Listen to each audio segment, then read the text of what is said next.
vous n'êtes rien sans le reste de l'humanité.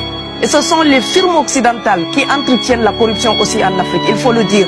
Et quand on vient avec nos matières premières, l'Afrique n'est pas pauvre, on l'appauvrit. L'Afrique ne manque pas de ressources, l'Afrique est pleine de ressources. Donc toute cette économie qui se passe vous permet de vivre. Donc si vous vous coupez du reste de ces pays-là, vous allez survivre avec quoi? Parce que votre abondance, elle est entretenue aussi par d'autres. Oui. Vous avez besoin qu'on reste dominé pour servir de débouché à l'industrie européenne.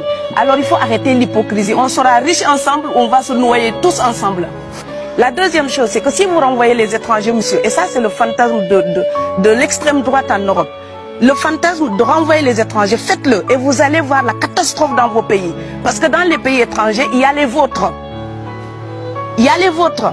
Et ces pays-là ne vont pas recevoir des claques sans les rendre. Donc renvoyez les étrangers d'ici, vous allez voir les catastrophes que vous allez générer dans votre propre pays. Donc l'Europe doit se respecter davantage. On ne vient pas que chercher du pain. On peut venir aussi pour la liberté, pour la démocratie, pour la culture européenne. Donc l'Europe aussi nourrit un vrai mépris d'elle-même en pensant qu'il n'y a que l'alimentation qui amène les gens.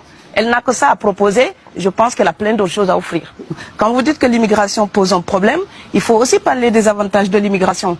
Parce que moi, quand je travaille en France, je paye mes impôts ici. La majorité paye ses impôts, s'installe dans vos pays, enrichit vos pays.